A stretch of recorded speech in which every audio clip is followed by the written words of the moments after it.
Welcome to seafoodrecipes.tv. Tonight what I'm going to do is I'm going to prepare some weather vane scallops and garlic for you. Although I'm using weather vane scallops, lots of people substitute bay scallops for sea scallops. So any type of scallops you want to use for this recipe would be good. I'm going to use garlic. I like garlic. And I'm going to use about 7 cloves of garlic.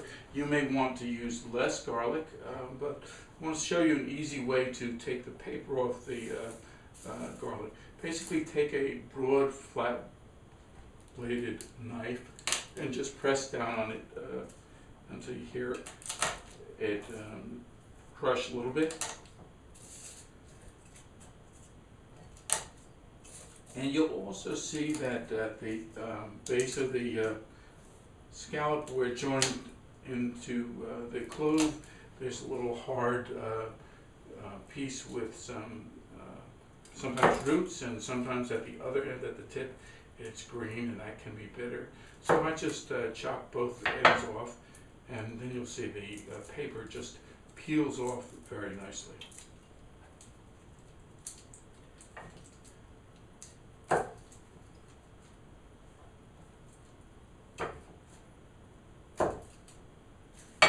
Again, as I said, you can decide how many cloves of garlic you want to use. I'm using 7 cloves of garlic. I have made some of the recipes with more garlic. It's certainly up to your taste. And also, to accompany this meal, I have some great Italian bread, which you can use to soak up some of this great garlic juice from the scallops. And all I'm going to do is just chop these into small pieces. And one of the things I would suggest is I used to use on this recipe a garlic press to press the garlic. That is a quicker way to do it, but there is a difference in the taste. When you do it this way, you have those little bits of garlic, and it provides a little extra bite. I'm going to turn up this pan and start it heating. You want it to get hot enough so that the garlic starts sizzling, but you don't want it too hot that the garlic will brown. And I also wanted to show you my secret for making perfect scallops or perfect seafood. As you can see, I bought these scallops directly from the fishermen on the boat. I had to buy a 50-pound bag, and the scallops vary in size, from the smallest one right here to larger ones. Now, if you cooked all of these scallops for the same amount of time, invariably some will be overdone and some will be underdone. There are some people that say that they can tell by the firmness of the fish whether it's done or not. I prefer to use a thermometer. What you want to do when you're cooking seafood is you want to cook it to at least an internal temperature of 145 to kill any of the things that you wouldn't want to be eating that sometimes are present in seafood. So the pan should be heated up. I will throw the garlic in, and you can hear it start sizzling. And what we want to do with the garlic is we want to get it lightly browned. We don't want to let it burn. And I'm turning down the heat a little bit. And once it's lightly golden brown, then you'll start putting the scallops in. And you want to put, you don't want to put too many scallops in, so you don't want to crowd it. So again, it adds too much moisture to it, and the scallops end up boiling rather than getting that nice golden color. Okay, the garlic is starting to get brown. It'll take another minute or two. If you don't have a digital thermometer, some people determine the doneness of their scallops by the color. When the scallops lose their translucent color and become white, then you're pretty well sure that they're done. But the difference between a perfectly done scallop and one that's overdone, in terms of time, can be only a minute or two. So I'd rather be, really sure that every scallop that I cook will come out perfectly. Okay, so those scallops are, the garlic is lightly browned, and we'll put the scallops in, and you can hear the scallops sizzling. What you want to do is you want to try and put them on in the pan flat side down. Scallops are rounded muscle in the scallop shell, and if you could look at them structurally, you'd see that it's composed of like all of these little tubes that run up and down. And if you place it on the flat side, those tubes will absorb and suck up the garlic flavor. And you'll see the entire scallop getting that nice golden color.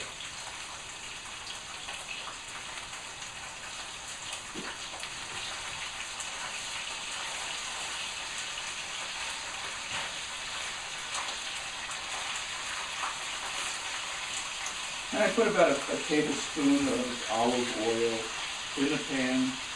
Olive oil adds a nice flavor to the dish, and it doesn't burn. Some people use butter, but I tend to find that butter burns a little bit. And the way that I use the digital thermometer is I'll start probing the smallest scallop first, and when that's reached the perfect state of doneness to your taste, then you can remove that, and I'll go to the larger ones and test those successfully. As I said, you want to get the scallops, cook any seafood, to an internal temperature of about 145, but beyond that, it's your personal preference. I like to cook them to about 155. But if you cook them to 165, you'll find that they're starting to get tough. They're actually starting to get tough, to my taste, at 160. But some people like their seafood well done.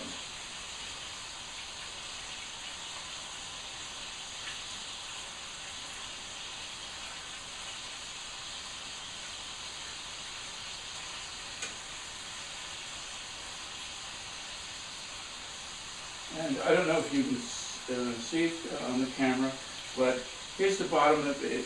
The scallop is taken nice browning, and also it's become white.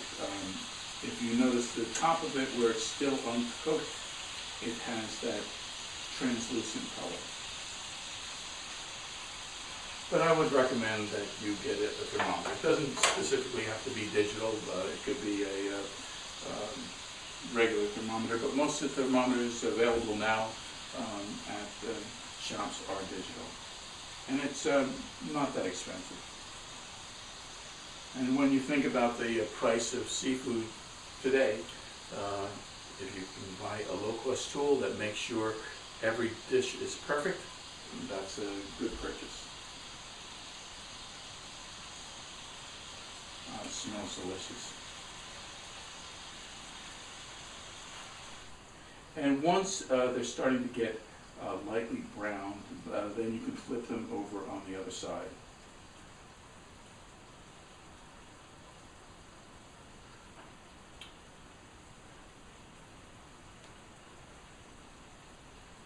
And as I said, you want to keep the heat up so they're sizzling, but you don't want to put it too high so that it turns brown.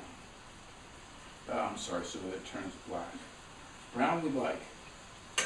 So it looks like we're getting close to where they'll be done. And I start probing the smallest ones first to see how they're going. And we still have a little time to go. If you're cooking them by a timer, it generally is about 2 minutes aside. And again, if you can see how the scallop is made, basically it has those tubes that run vertically in it, and you can see how on the part that was on the bottom before I flipped it, how it's sucked up that great garlic flavor and the garlic color into the scallop itself. I think we're probably just about done on the smallest ones, and I'll take out the smallest scallops first, and then I will let the ones that are a little bit larger cook for a couple more minutes, and then start removing those. Okay.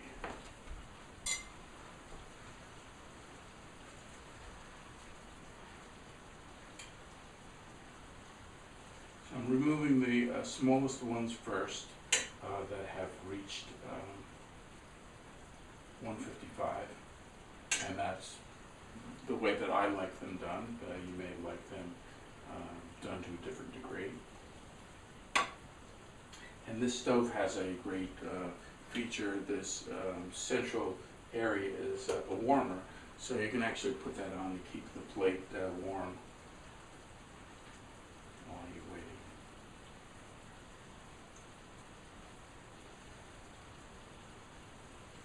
It looks great.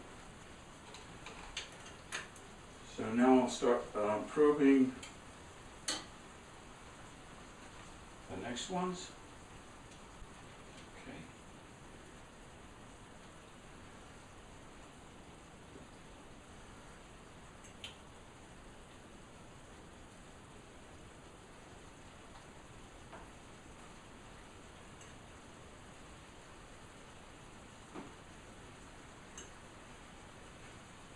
And again, you can see how they're absorbing that great garlic flavor and color. Okay, so we're up to the last tier of scallops, the largest ones. We're right about ready with those. The scallops have great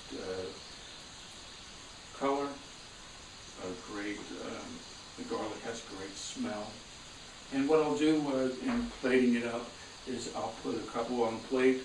I'll pour some of the garlic sauce with that great scallop flavor over them, and then I'll use some of the Italian bread that I was talking about to soak up some of that garlic. Okay, we're all done. And you can see it's got that great golden color. So this is an easy recipe for you to make. It's absolutely delicious.